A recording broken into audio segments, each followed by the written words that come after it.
Welcome to the Filmic VFX Studios YouTube channel and the Talks Podcast Show.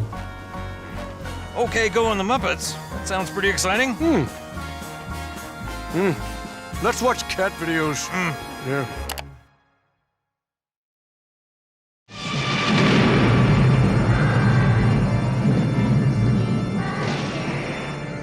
Welcome to Wonderland, Alice.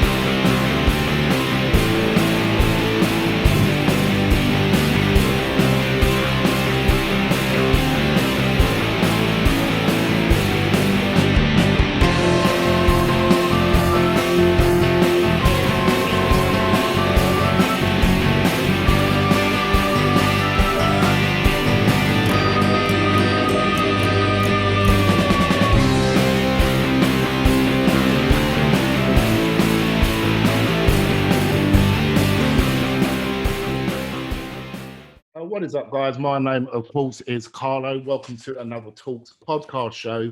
Today with me, I have my good friend Paul Killick as my co-host, and we're very excited today, aren't we, Paul?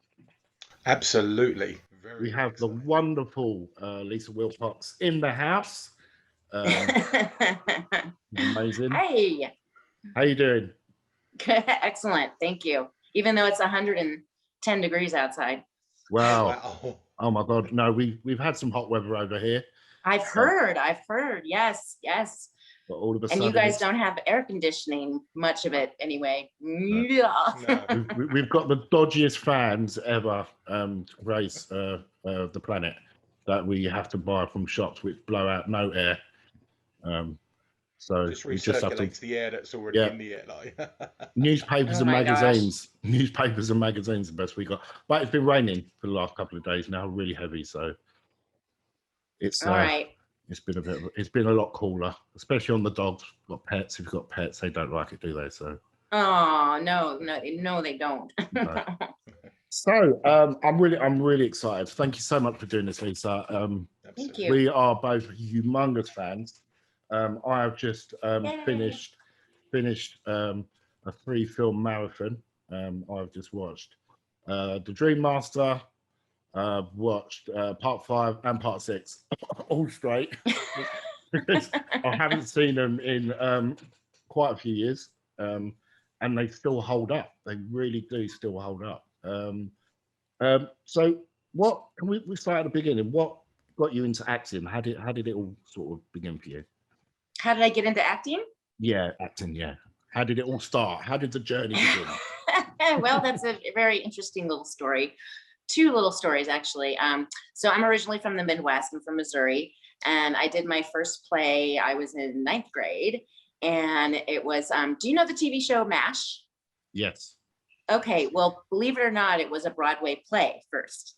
So the play was MASH, and I had a little role playing Ms. Randazzo. I'm like the, sexy secretary, and I had 2 little scenes in front of the curtain. I'm supposed to just strut over in my high heels, sit on the desk with my boss, and it's sort of a comic relief little thing. So anyway, it's 400 people out in the audience, and I'm strutting along, and in my stiletto heels, pencil skirt, the whole red lipstick, the whole thing. And one of the footlights, those things in the stage, they can go up and have lights up, or Sure. they're down and locked. Well, guess what? One of them wasn't locked, and that's where I have to walk. Down goes my foot into the gallows Oh no. of the footlight. And I mean, my pencil and steno pad go flying, and I am literally center stage. The audience is laughing. They think that it's part of the act. And I can't get because my strappy shoe was dangling off my ankle down in the gallows there. Anyway, and the guy who's playing my boss, we were like improvising. He's like, "Oh, you had a little too much to drink there, Ms. Randazzo." Anyway, finally backstage, they realized something was wrong. and the guy who's played Hawkeye stuck his head out of the curtain, helped to free me from the nasty footlight, and proceeded to do the scene. So anyway, that was my first introduction to acting, but it was really actually kind of fun, exhilarating actually. And of course, like the next day at school, like everyone knew now who I was, you know, and they're like, oh my God, that was so crazy. So anyway, shortly thereafter, we moved to California, where I finished high school, and a friend of mine had an audition at Buddy Ebsen's theater in Newport Beach, and he said, you want to come along? And I'm like, yeah, sure. You know, but I wasn't doing any acting. I was going to I wanted to be a doctor actually. Oh, So wow. anyway, I went to this audition, and the producer of the show, Jane Nye, she kept tapping my shoulder saying, you're auditioning, right? You're auditioning. I'm like, no. I'm just watching. Anyway, she was very persistent. She asked me like 3 times. Finally, I said, okay. Got up, I auditioned, and I got the lead in the play, The Hot L Baltimore by Lanford Wilson. Wow. So from then on, I just did play after play, equity waiver. I did some high school plays, but I did mostly theater and equity waiver. And then went to UCLA, etc. So, and with a theater arts degree. So there you go. Wow. So That's, I mean, that's a lot of stage stuff. You started out there. Yes, I mean, had all theater training. Yes, and I also studied not only theater at UCLA, but 3 days a week I studied Grotowski as well out of Poland. So that was quite an experience as well. That's an amazing. So it sort of happened by accident, nearly. You getting into this acting. What's the word I'm looking for? I'm on. Go on, Paul. Yeah, I'm because I'm on the understanding, if I'm right, that at first, before you actually started with the acting, that you wanted to take up to explore the medical field, if I'm right. You Explore what is that? the medical field. You wanted to go into obviously the medical side of stuff. Was it? I see on an interview. To be a doctor, you wanted to be a doctor before you. Yes. Yeah, Sorry, yes, I yeah, guess it's the accent. I'm terrible with accents. Sorry. Okay. Well, yeah, I wanted my grandmother was a registered nurse, and my great grandfather was a doctor who actually passed away during the Spanish influenza that happened in the 1900s. Yeah, so that was my direction. So anyway, and here we are. Here we are. Excellent, yes. So very excited. Let's talk Nightmare on Elm Street. We've got to talk Nightmare on Elm Street. How did that all come about? I mean, how did you get the part of Alice in A Nightmare on Elm Street? Because that's a great question. It was awesome. not easy. So from doing my theater work and all that, I did get an agent and a manager. And my manager said, I submitted you for A Nightmare on Elm Street 4, The Dream Master. I was so excited because I'm a huge horror fan. I've loved horror since I was a little girl. And I was super excited. And then he called me and he said, well, they won't see you. And I'll tell you, this is why, because back then I had platinum blonde hair, the Barbizon makeup. I looked absolutely nothing how you would picture Alice to look, right? Yeah. I played, beauty queens and that kind of thing. So anyway, so Annette Benson, who's the casting director of the Nightmare on Elm Street series, she's told me the story that literally they auditioned like over 700 actresses. Wow. They couldn't find their Alice. Yeah. So they went to the reject pile, which is where I was, and finally had a chance to audition, read the script, completely identified with the character Alice. And I went in with, like dirty hair and no makeup. I wore pale yellow, which is like my worst color. Yeah. And had one callback on a Friday. I was getting married that Sunday, 150 people invited to the wedding. And I learned on my honeymoon that I had gotten the role of Alice. So what a wedding gift. I had to leave my honeymoon early because we wanted to do test shoots and things like that. And that's when they said, would you dye your hair? We want to dye your hair red. So we did. That's an amazing story. I mean, and obviously there was already Nightmare 1, 2, and 3 before. Obviously, you was cast for number 4 and 5. You know, did you actually watch them films before you actually took these parts? And what was the pressure on you like? Did you think, oh my God, I'm going to be acting with Robert Englund in a horror film? How was the pressure on that? Because that would have just shook me for 6. That would have. What's the question really? Like what I think of horror, or No, what I'm saying is, there was already 3 Nightmare on Elm Street films that had already been made. yes. So, did you feel any pressure? Oh, pressure. Going into, You know, I mean, yes, I guess, but I was just really just focused on doing my role, you know, as well as I could portray it. You know, that was my focus. I took acting very seriously and studied hard, you know. So I was just more focused on making sure that the believability of Alice, because she has such an amazing character arc, you know, and I was very focused on making sure that, because, you know, you don't shoot in sequence, you know what I mean? Yeah. You're doing scene 54, and then in the afternoon you're doing scene number, you know, 10, you know, it's all over the place. So what I did is, in my script, I wrote for every scene who had died by then, whose strengths did I have at that point, so I could make it believable, you know, that she gradually got stronger, you know. I didn't want it to seem like, oh, she's this meek girl and all of a sudden she's Miss Kick-Ass. No. I was very intent on portraying Alice. I mean, the build up to Alice's character in the full film was, you know, they kind of like portrayed you as this, you know, this quiet, shy, like, you know, kind of geeky young lady that's, you know, wasn't there, a bit fearful of you know, of the way her father was, which was reversed to what her, you know, your brother was in the full film. But then as the film moved on, you didn't realize, because Kirsten, obviously coming off the back of Nancy, coming off the back of Kirsten as well, I mean, that's quite some big boots to fill, isn't it, in the films. And then going forward and then seeing that character grow, and then your character just goes from, like, you know, as I said, this like geeky, shy lady to some living in her kick-ass. daydreams. Yes, absolutely. So yeah, it proper kick-ass, which was me growing up. Totally. Indeed.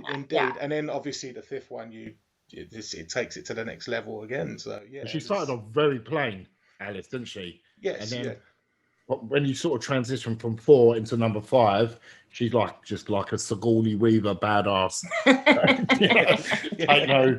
Thank you. The character has been likened to a Sigourney Weaver, Sarah Connor kind of thing, you know. Yeah, she definitely is. She's tough, you know. I love the setup thing when you're putting all the gear on and, you know, getting ready to kick Freddy's ass. You know. Yeah. Tell us about your first day on set with Robert, because that must have been really exciting. You know, your first scene with Robert. Yes, I was geeking. No, I was geeking out. I was fanning out. I mean, like I said, I was already a big fan of the Nightmare on Elm Street series, and so, you know, to actually be working with him, oh my gosh, it was amazing. And he's just a lovely guy. He was so, because a lot of us were just, you know, beginning actors, you know, professional actors, and he already had quite a bit of success under his belt, you know. But he was so lovely with us young kids. He really was just lovely. Never condescending or anything. He was all about the scene and how to make it work great, the best. And he's a consummate actor. And oh my gosh, he has so many stories about his experiences. So it was great.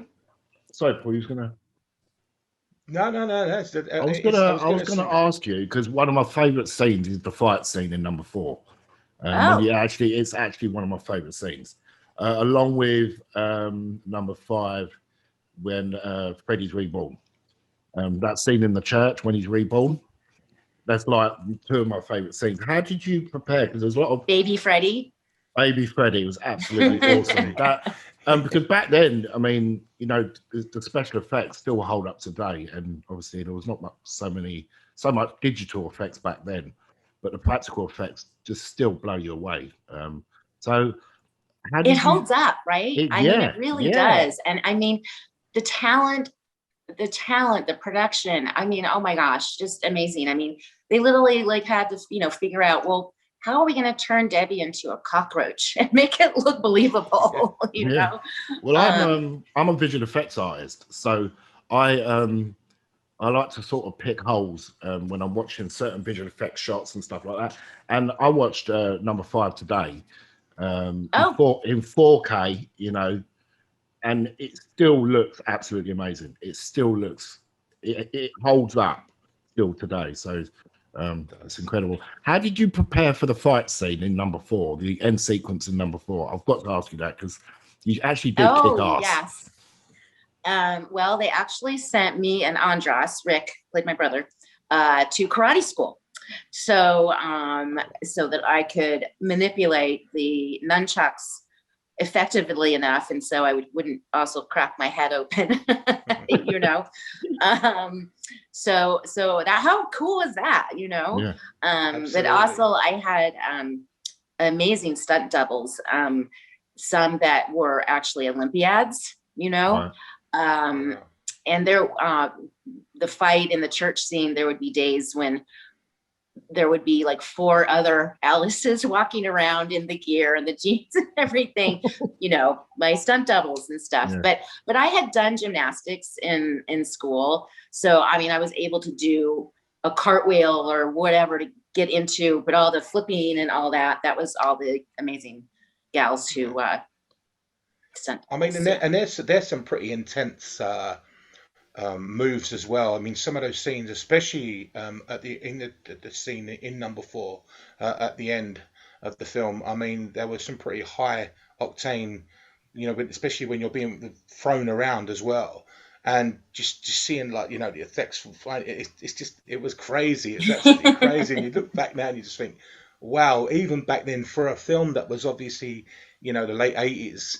Was just like, you know, that was really, you see a lot of action films and but seeing it in horror films is just, you know, it's something else, you know, you see that and it was quite brutal as well, you know what I mean, which I just think added to the scenes as well. So it was awesome. Oh, I'm so glad that you enjoy it. I love when Freddy, you know, evil will see itself and it shall die, and he basically explodes, you know.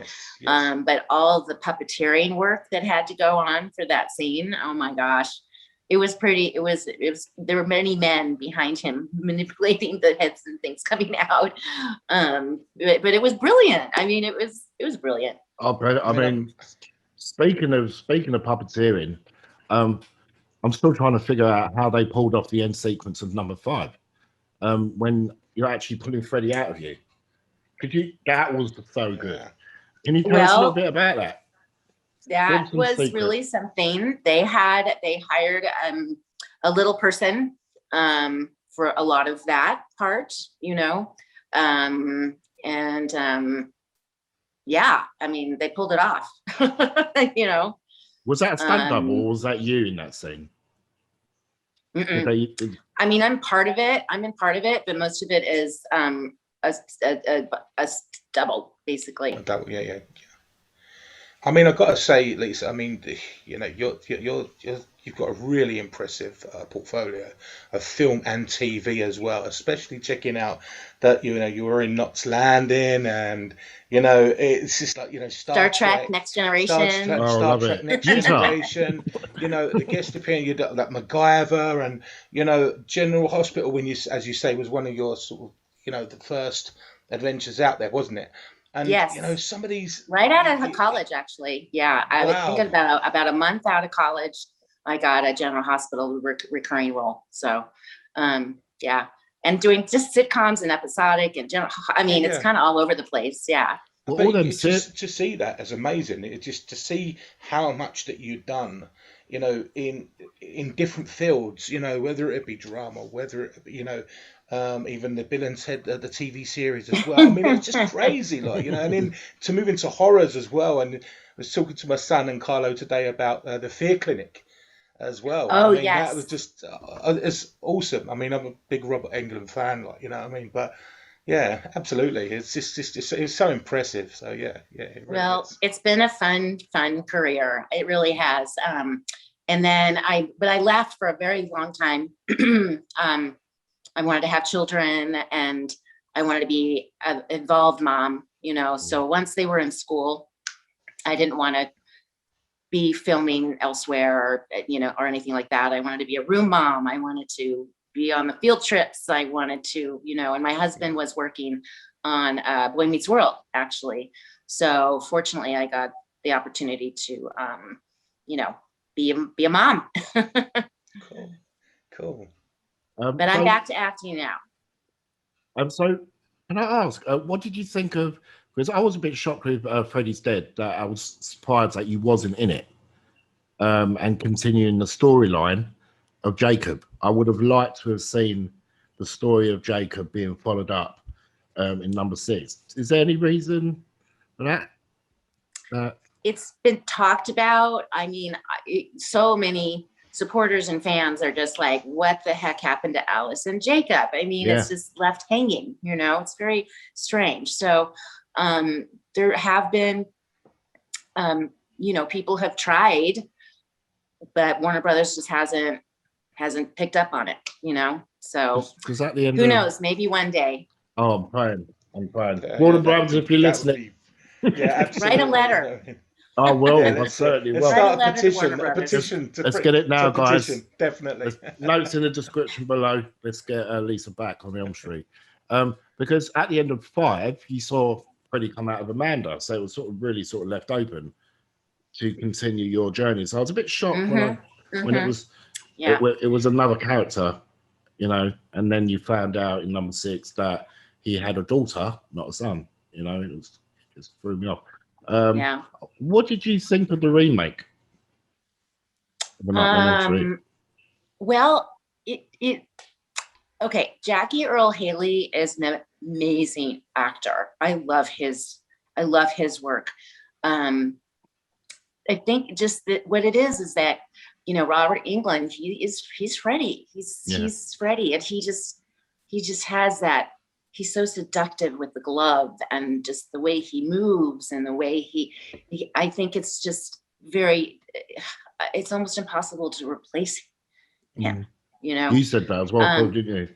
Yeah, I mean, I don't get me wrong. I thought the remake was. I mean, Carlos asked that. I was going to ask that at the end then, because it was kind of like seeing the remake happen, and where you're such a big fan of certain horror genre. It's like when they remade the Friday the 13th film, which was a cool film. It was a cool remake, but at the same time, when we saw, you know, Freddy being remade, it was a deep intake of breath and saying, look, this has to be pulled off. And unfortunately, even though it was a good film, it's just not Robert Englund, and I think that's what makes that he is Freddy, as you say, he is Freddy Krueger, isn't he? He is. You know, so He just is. And, you know, I don't think it was, I know a lot of people didn't like the remake because they're mad that Robert Englund wasn't in it, you know. yeah.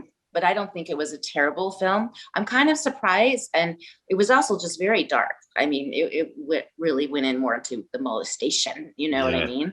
But I'm also surprised they didn't, now that you have CGI, you know, I'm surprised they didn't do more of that. Yeah. You know, right? Yeah. So they had the opportunity, but there was very little. I did like the scene where it snows in her bedroom. I thought that was a really cool scene.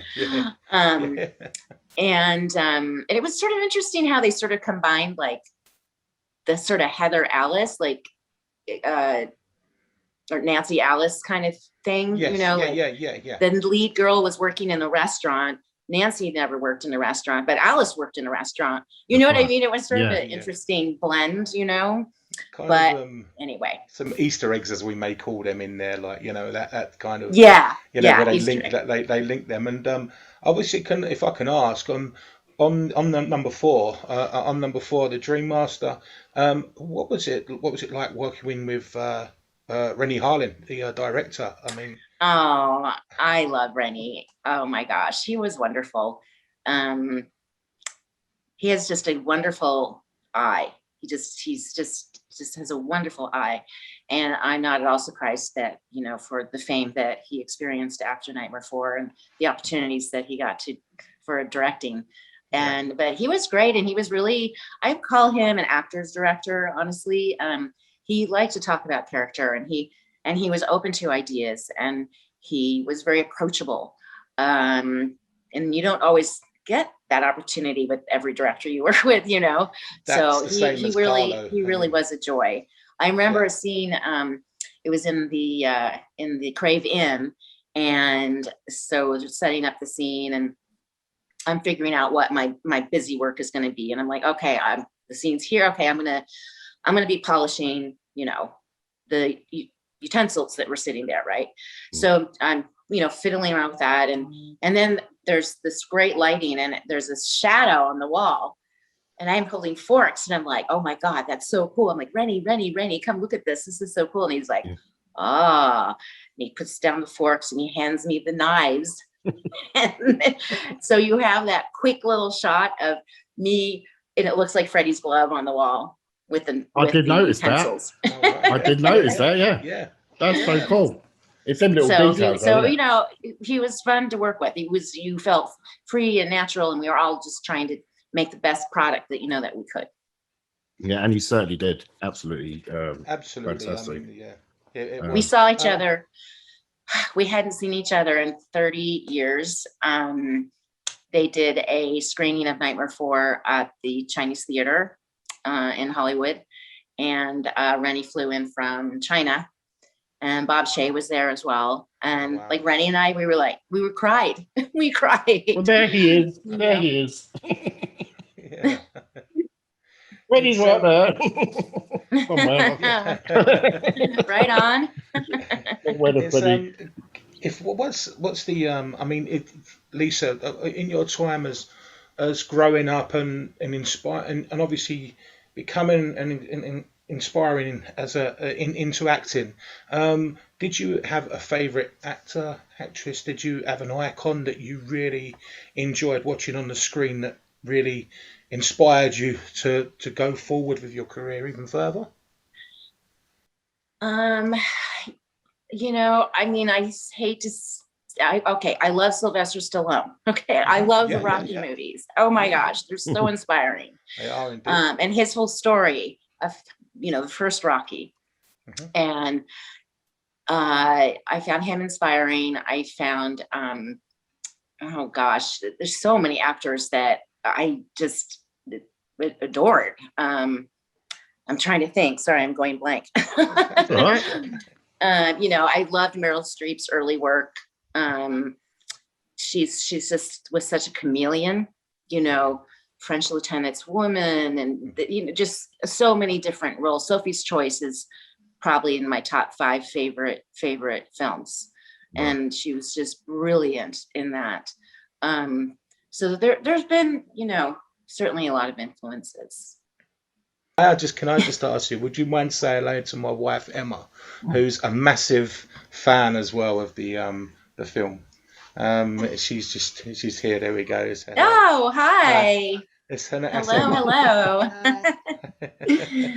Yeah. Cheers.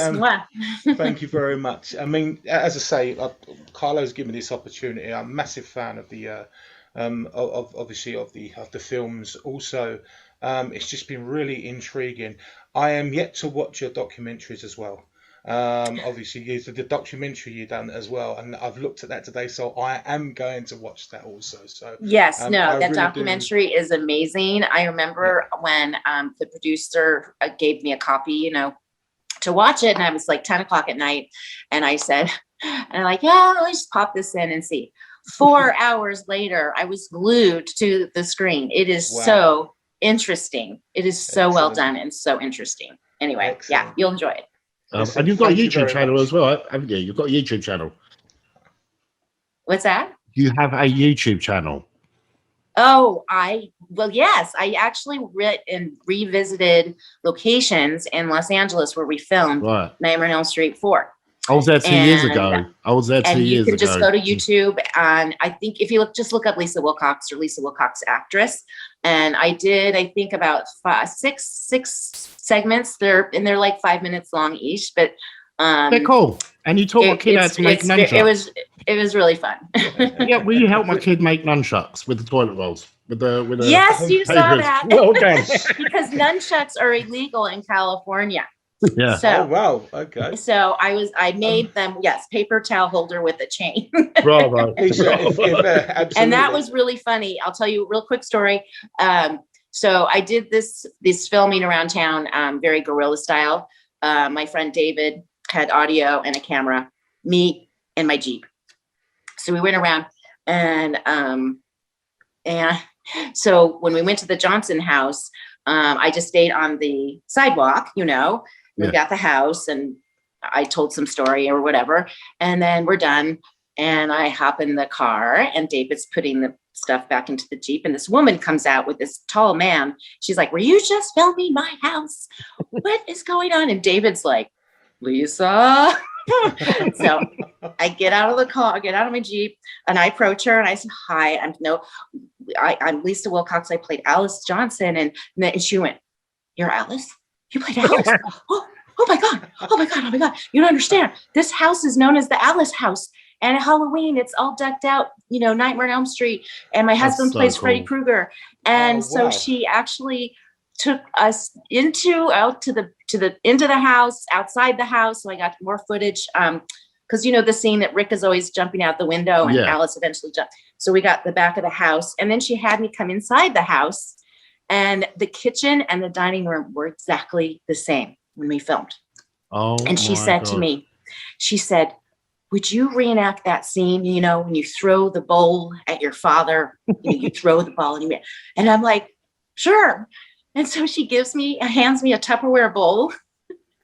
And I don't know how, but I remembered those lines, and I did it for her. Wow. That is We So just so if cool. we could just point out. Okay. I'll definitely next time. I was in LA a couple of years ago, and I went to see the Elm Street house and all that. I do. That's on. Is that Geneva? Geneva Street. The original Elm Street house. Yeah, it's on Genesee. Genesee. That's it. So how Genesee, far and is the- just south of Sunset Boulevard. In fact, I lived for about 20 years on the street parallel to Genesee on North Spalding Avenue. Oh So my the God. Nightmare on Elm Street house was only like a mile from me. So I was there too. So how far away was the Alice's house, Johnson's house? Is That's that in near Burbank. there? Burbank. It's in the valley. So that's not too well, about 20 minutes, something like that. Yeah, the 25 Alice minutes? house would be 30 minutes. Yeah. Yeah, lovely. So next time I go out there, I've definitely got to go and see Anyway, it. but yeah, you Okay. guys also check out my website, lisaewilcox.com. I put up where I'm, because I do a lot of conventions, with the cast, and I try to keep it up to date. Of course, we did like nothing last year, but it's all opened up this year. So Brilliant. I will post notes in the description about what Lisa's just said. So Great. you can check it out and check out our YouTube channel and subscribe. Lisa, we love you very much. Thank you for so much Thank you joy. very much, Lisa. thanks, guys. Thank you. Mwah. Sweetheart. Bye. Take care now. Bye, Bye. Lisa. Take care. Bye. Bye. Bye.